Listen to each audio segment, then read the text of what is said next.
civilmedia.mk. Слободно, независно, отворено. Интернетот, за кој Кордалов е токму специјалист, конечно погодив, нели? Се извинувам. Не подлегнува социјалните медиуми на овие стандарди за кои колешката Јасминка зборуваше. Па сериозна е дебатата околу тоа колкава и каква треба да биде регулацијата. Конкретно токму во француското председателство со Европската унија кое што истекува следниот месец, односно е во тек, се донесени два поголеми закони, регулативи, кои што многу јасно ги ставаат границите со цел да не се злоупотребува приватноста, да се заштитуваме од пропаганди, од дезинформации, меѓутоа да имаме многу поголема конкуренција и медиуми, социјални медиуми, кои што се и работат во интерес на граѓаните. Што значи тоа? Тоа значи, например, еден интересен факт, со тие акти се предвидува да може да се има интероперабилност, например, од Messenger на Facebook на WhatsApp. Нешто кое што ние го гледаме со мобилните оператори во земјава, лесно можете да мигрирате или лесно можете да вртите од еден на друг број. Сега такво нешто се оведува и таму. Зборувам нешто што е интересно за јавност, инаку се штити приватноста, се забранува монополизација од типот на одреден оператор да не ги форсира своите услуги, например, ако е оперативен систем, да не ги става и да не им дава приоритет само на своите апликации. Че има многу работи кои што се регулираат многу повеќе, но мора да се биде внимателен. Основата на интернетот е да даде многу поголема слобода. Основата на брзата комуникација е да даде многу повеќе права и можности, не само на граѓаните, како општо како граѓани, туку и на професиите, например на новинарската професија. Вие денеска многу подобро од мене знаете, јас сум само од другата страна на медиумите, меѓутоа колку интернетот помага, освен што има нуспојави, колку помага во тоа да многу информации бидат полесно достапни, да многу интервјуа се реализираат, например, во пандемијата. Се точно, но ги спомнав социјалните мрежи. Да. Таму се нема контрола. Знаете како, има контрола. Меѓутоа, ако очекуваме контрола на оној надзор, surveillance, како велат, буквално камери на се, такво нешто ќе уназади работата. Меѓутоа, алгоритмите, и особено оној правец во кој што тргна па се врати Facebook или Мета, а вештачката интелигенција напредувањето да брзо и лесно препознава нештетни појави како дезинформации, како лажни вести, како злоупотреба на фотографии и така натаму, се унапредува. Спомнав ова, сакам меѓу овие две теории, сега да речем новинарството, интернетот, социјалните мрежи, некоја симбиоза да најдеме. Малку ми наликува целата оваа ситуација и ова што го спомна Кордалов за Европската унија, директивите и така натаму заштитата, ми наликува како полицијата и криминалците, нели, кој побрзо ќе, мислам дека никогаш полицијата не ги стигнува криминалците, секогаш има криминал, нели, а секогаш има и полиција. И таа игра е вечна. Има ли шанси со овие директиви нешто да се поправи за секогаш или ќе биде таа трка бесконечна, да речем, со вклучително и технологијата, нели, алатките што ги имаат едните и другите? Има едно правило кое што вели дека во демократијата се води битка со криминалот, а во недемократијата криминалот и полицијата се заедно. Така што да, битката помеѓу едната и другата страна е вечна и треба да биде вечна. Тапкање во место би било кога не би се напредувале едните и другите. Тоа е нормална ланчана реакција, значи ние мора да бидеме реални. Никој од нас не ги сака дезинформациите, никој не ги застапува, меѓутоа тие постојат и тие се трансформираат. Ние пред само 5 години, кога говоревме за дезинформација, односно за лажни вести, тоаш конкретно како термин, зборувавме за големи букви во насловите, зборувавме за веб страни кои што се личат на оригиналната. Тоа веќе е заборавено. Денеска дезинформациите се спакувани, пласирани да воопшто не се не препознаваат. Кој ги пакува? Секој кој што има интерес. Кај лажните вести, многу бава дебата започнав, кои што се најчесто дел од пропагандата, да. Постојат три типа на лажни вести, меѓутоа најчесто во два од трите типа е целта. Таргетот е да се наштети на одредена институција, човек, систем, процес, општество и така натаму. И сега ги пакуваат тие што имаат интерес да наштетат, но многу често и финансискиот интерес, корпоративниот интерес. Така, ве замолувам за толкување за ова последно што го кажавте, интересна теза околу кампањите и пропагандите. Често пати, еве примерот ќе зборуваме малку подолу во оваа дебата за случувањата во Украина, нели, со руската агресија, но во тие пакувани информации Тие имаат своја цел, за некого се насочени. Често пати се користи војната во Украина за да се пласираат можеби по други линии на верска, на национална основа, овде да се пласираат информации кои се војната е повод, но целната група е овде да се преслика нешто друго, да се направи некаков конфликт. Има ли таква појава? И како ова општество се бори против таков тип на информации, практично напакувани информации, како што вие рековте, кои си имаат своја цел, да создадат немир, антагонизам меѓу етничките заедници и така натаму? Прво, многу е клучно да подсетиме дека секогаш кога зборуваме за војна, војната се води освен на теренот меѓу луѓето, се води со информации. Така и но ова е далеко од границите и од темата на таа војна за нашиот македонски терен зборува. Па денеска светот е глобален со интернетот и војната со информациите не може да биде таму далеко. Ако пред 30 години за да одредена вест пробие завеса, ѕид, како што и ја велите и самиот проект и емисијата, денеска интернетот, професорката спомена море, и јас би додал океан. Значи буквално споени океани во кои што многу тешко се поставуваат тие граници и со мало невнимание, со послаба регулатива, прашање на секунди е кога некоја лоша информација, во смисла лажна, неточна, тенденциозна, ќе го обиколи светот. За да се проверуваат информациите, треба од најмали нозе да се покаже каде се информациите. И всушност медиумската писменост има еден поддел, што сега веќе станува многу доминантен, тоа е дигиталната писменост. Кој што јас порано сметав дека треба да е предмет, можеби, сметав. Меѓутоа година, две со пандемијата, сметам дека мора да е дел од секој наставен предмет. Што значи тоа? Мора да има национален курикулум кој што ќе се менува годишно или на полугодие со релевантни извори за секој предмет. Значи на секој час наставникот, наставничката, професорот, професорката да дава релевантни линкови според утврден курикулум, каде да се проверат информациите, каде да се истражи повеќе. Практично и да се следи технологијата и новите технологии. И тогаш вие им давате едукација на учениците практична. Не им викате, знаете, ние кога ќе кажеме треба да проверуваш, тоа е факт, ама и флоскула. Треба да проверуваш и кога ќе кажеш од овде можете да најдете интересни информации за вашата домашна задача, тоа е веќе практичен дел. И самите ученици, ученички стекнуваат пракса, што и каде да ги бараат работите. Значи малце е потребна свежина во пристапот на национално ниво од институциите и посветеност. Ако сакаме ги менуваме работите, мора да дајме пример. Ако добро се сеќаваме, агресијата, руските тенкови ја поминаа границата покрај другите мотиви, наводно борба против нацизмот во Украина. Па се покажа по месец и пол, два, многу јасно дека тоа не е борба против нацизмот, дека таму нацизам има секаде, како некаква пројава во некои сегменти и дека тоа е многу, како да речем, не бизарен, него многу не е уверлив аргумент дека за тоа треба да се прави агресија врз една суверена и членка земја на Обединетите нации и така натаму. Каде е тука вистината сега? Кому ние да веруваме, бидејќи лагите, како велат, има кратки нозе. Се покажа дека руската пропаганда тука се лизна на таа тема и веќе излегува смешно дека тенкови одат за да уништуваат нацизам. Каде сме тука? Ајде вака.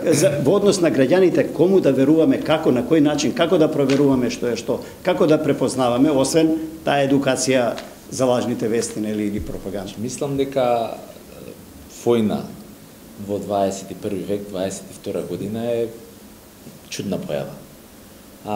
Независно од кои причини се случува, значи напади, пролевање на крв, раселување и така натаму е гледка која што не мислам дека некој ја посакува или некој навива.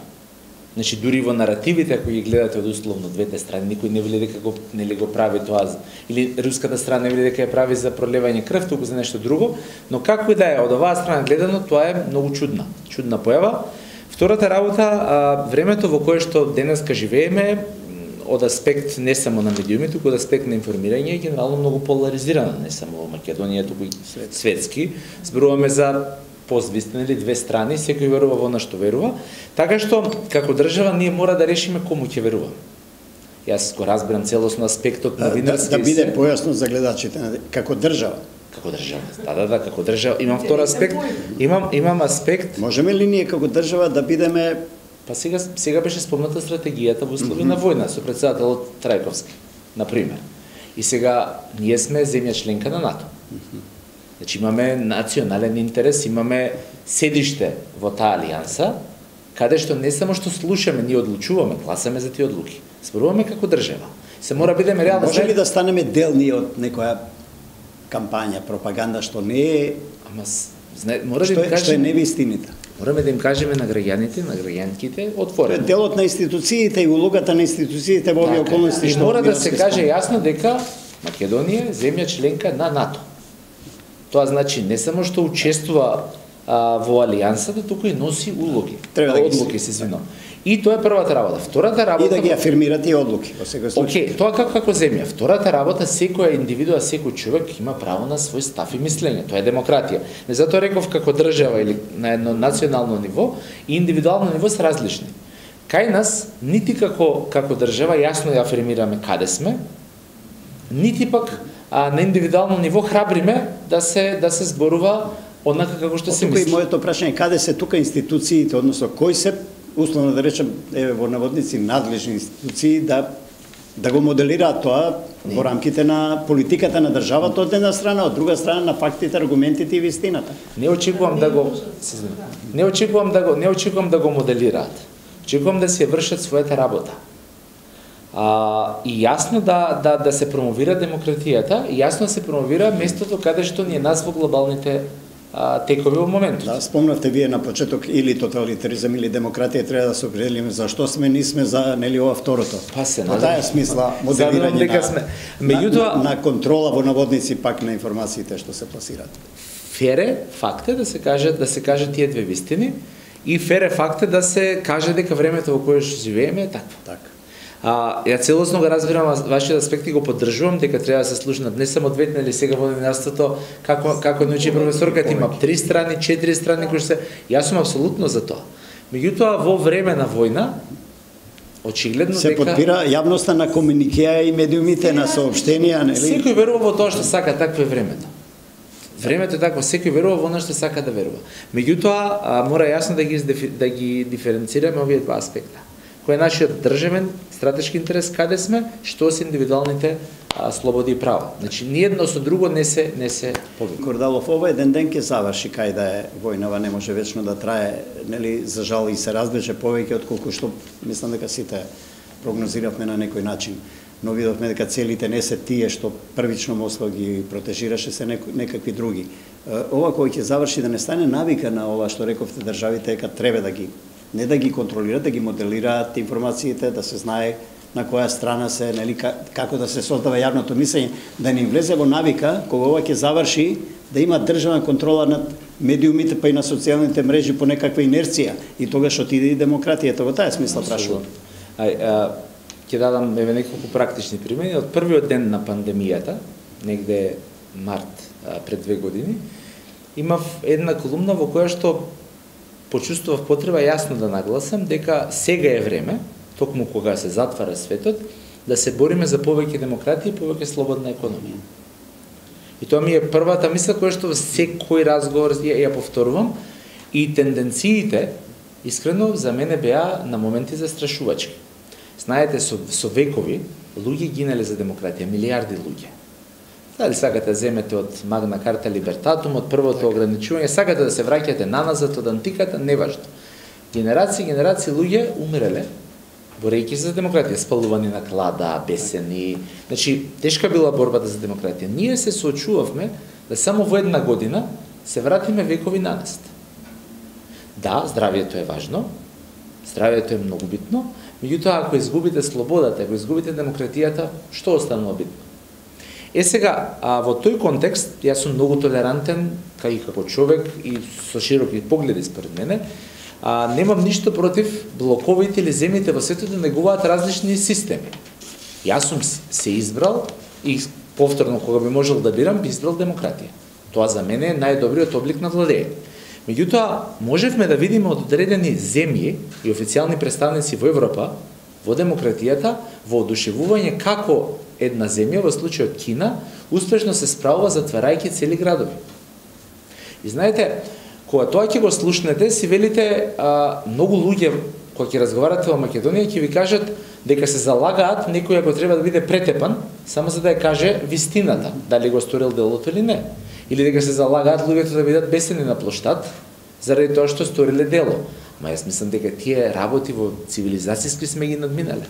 Секој треба да ја сноси својата така, казна. за жал, често има и ретроградни процеси, да? мали навраќања, како не само може би без повод, некако не поради војна или поради пандемија. Не мислам без повод. Но поради внатрешните државни системи. Ние имаме примери во Европска унија, не знам, Полска, малку по Унгарија, малку секој по нешто сака малку да врати. Кај нас имавме режим кој именувавме нели со години. Политичарите секој политичарка инклинира, влече кон тоа да зграби повеќе за себе. Незалудно американците имаат таква е политиката, е центрифугална сила некаква не. Природно, јас стално викам, еве овде еден сеф со пари да ви дадат и никој да не ве гледа и да сте најчесниот човек на свет, веројатно после неколку дена кога ќе пробате да видите дека ништо не се случува, ќе потпаднете по тоа. Затоа има камери, затоа има баланс, затоа светот функционира на демократски сили. Меѓутоа, муабетот или поентата ми е дека многу е важно тоа да се зачува. Не можеме ние толку лесно да дадеме демократијата и слободата. И сега оваа војна, колку е што е за мене зачудувачки, лоша, неоправдана и се, ги сврати назад придобивките од демократијата на маса ги стави, на дебата. И сега што сакаме? Сакаме да имаме слобода, сакаме да имаме демократија, сакаме мобилност, сакаме да одлучуваме, па дури да погрешиме, или пак сакаме контролирано режимски, во широка смисла на зборот режимски, оти се што е контрола е режим. Тоа не мора да биде само македонско условие. Значи секој што сака да ви наметне, да ви каже од утре ќе биде вака. Така, но зборувавме претходно и Миронски и вие во вакви околности војни, како што се ова рускава агресија, државите си преземаат дел од контролата за токму и во името на заштита на општеството, веројатно. Јас мислам дека во оваа ситуација, во целата неубава работа, се освести, се осозна, се врати назад колку е важна демократијата. Да, секако дека ќе се борат механизми државите да спречат пропаганда, па дури да извршат одредено влијание. Тоа е војна. Ама кон своите граѓани, граѓанки, мислам дека е многу е вратија слободата и демократијата и се врати на маса какви системи сакаме. Каде е тука сега улогата на таа маса информатори меѓу граѓаните од една страна и од друга страна организираните медиуми, ако можам така да се изразам? Денеска да, многу лесно може да се движи, да се соработува, да се живее со информацијата и да се моделира. И тврдам дека за многу кратко време, кога ова се ќе легне и ќе фати правец, ќе се свати дека е тоа добро. Но во овој момент продуцира многу проблеми, како и придобивки. Ако порано, за да вие извршите било какво влијание или проверка на информација или да дадете додатна вредност како граѓанин, граѓанка, ви требале часови, денови, сега ви требаат секунди, минути. И тоа е позитивниот аспект. Но во исто време, колку може да се искриви информацијата, тоа е негативниот аспект. Но кога зборуваме за кликбейт, кога зборуваме за хибридните ситуации на интернет, јас би сакал само еден пример да дадам што прави Facebook. Уште пред повеќе од 3 години, едно од измените во алгоритмот е да тој препознава колку често одредена споделена статија, тој не знае дали е од портал или не, меѓутоа од некаква веб страна, ако брзо се отвара и се затвара, да го означи тоа како потенцијална лажна вест и да го предупреди, а многу често и да го исклучи. Тоа се тие алгоритми, тие софтверски решенија. Да. Зошто? Заради тоа што смета дека не ги исполнило очекувањата на читателите отворената вест. Значи дека била наведувачка. Сега, тоа е, знаете како, кога имате интернет медиум, кога имате интернет страна, па дури намерна, лажна страна, значи вас социјалните медиуми ви се потреба. Без нив не можете да стигнете нигде. И првите афери кога беа, уште со предходните избори во САД, со преку Твитер идеа и преку Фейсбук. Преку Фейсбук главно, значи главната казна стигна од Google и од Фейсбук со тоа што не им исплати на креаторите на лажни информации пари.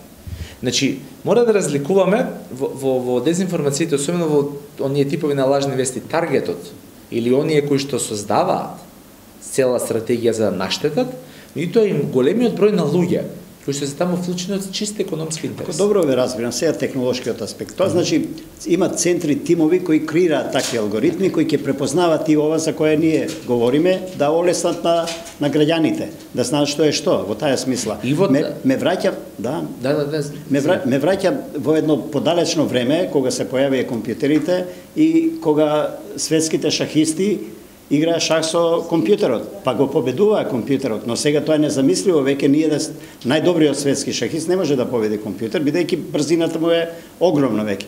Тоа ли е тоа толку брзо да препознаваме и лажни вести? Може ли андроидноста, технологијата малку да е напред до крај мрзливи, да се подпреме само на оваа алатка? Совеста на човекот и свеста ништо нема да ја замени. На крајот на криштата е вештачката интелигенција се базира од тука.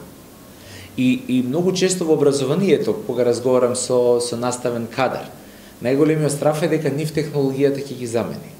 Значи, јас се трудам да објаснам дека технологијата никогаш не може да замени човек.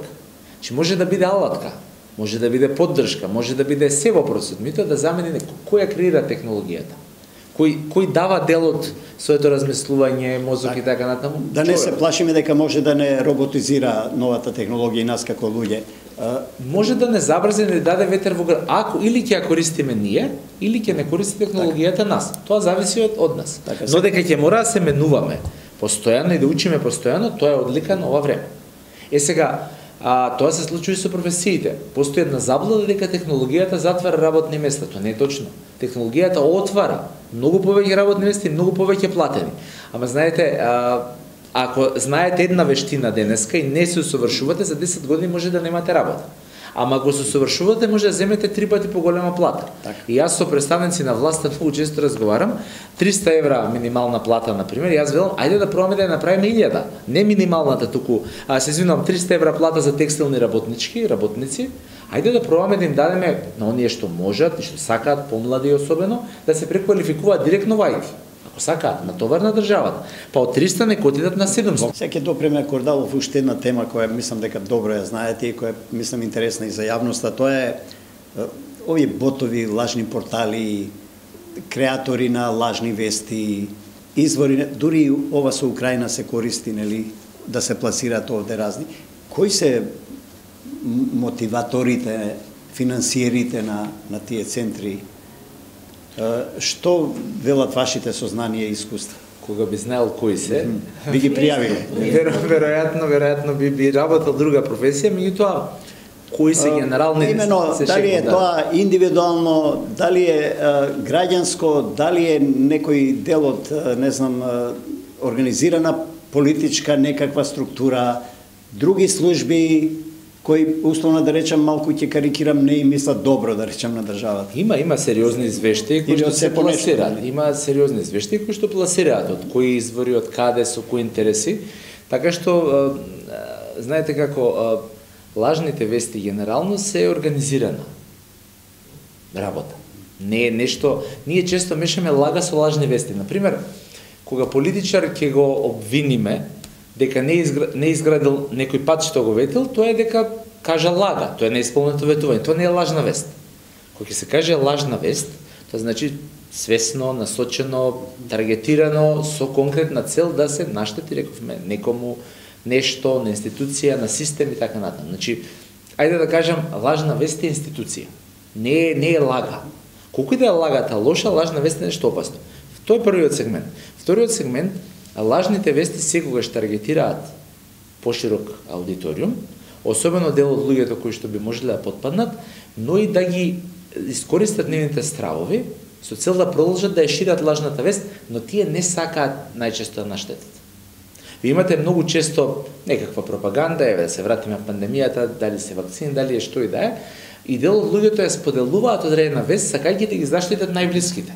Не сакајќи да кажат дека процесот на вакцинација не чини. Туку сака да сподели информација која што има. И сега, тука се, не го кажам за да одбранам некого, туку за да имаме два типа на механизми. Кај креатори на лажни вести за да се наштети, тоа е веќе безбедносно драмбено прашање. Меѓутоа, кај граѓанки кои што потпаднале по тоа е едукативно прашање. Тука треба да се избориме со поголема транспарентност на институциите, поголема едукација, поголема инклузија на луѓето, бидејќи морам да споменам. Многу често забораваме колку расслоено општество сме ние. Колку имаме процент на сиромаштија, колку имаме процент на немање на канализација. Значи, над 80% ние немаме канализациона мрежа. Сега, во таква ситуација, знаете, она поговорка, ситиот на гладниот не верува. Значи, ние седиме, не зборувам тука генерално, ги исмеваме луѓето што веруваат во нешто, при тоа заборавајќи дека нашето општество, македонското општество, со децени нееднакво вложува во луѓето.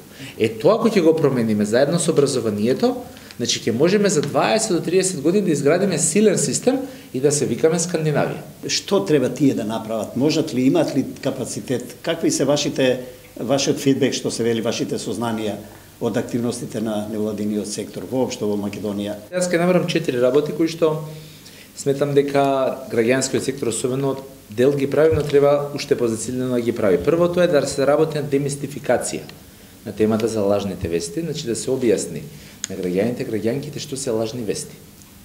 Значи, неспрактична примена, неспрактичен приод. Вашата стручност овде, тука и таму нешто објасни, да. Сега пораката ја разбираме. Апсолутно, затоа велам дека е огромен предмет, меѓутоа континуирано треба да се демистифицира.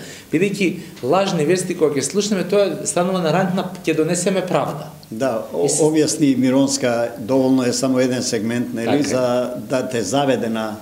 Така е, апсолутно. Втората работа е инклузивност, значи обединување на граѓанскиот сектор и на сите напори за една иста кауза, тоа е борба со овие типови на пропаганда и слични негативни појави. Третата е континуиран притисок врз властите да бидат транспарентни. Особено сакам ова да го кажам со властите, има два сегмента: континуиран, значи независно кој е на власт. Второ, властите, значи централна и локална власт. Особено ваква ситуација кога имаме една коалиција на централно ниво, сосема друга коалиција доминантно на локално ниво. Значи континуиран притисок врз властите да бидат транспарентни кон граѓаните, а и кон медиумите особено. И четвртата работа е дигитализација, која што е непосредно поврзана со оваа транспарентност. Значи информациите и за медиумите и за граѓаните бидат достапни дигитално, онлайн, во секое време. Не може медиумите да трчаат по некој си закон што уште се фалиме како многу голем за слободен пристап до информации, што е веќе застарен. Во 22 година, 21 век, новинарка да прати барање да чека 7 или 14 дена за информација. Тоа не е демократија на најдобар начин. Наспроти тоа, секоја државна институција, сите буџетски или пари на јавни предпријатија имаат обврска веднаш да ги дават информациите, да не се повикуваме на закон.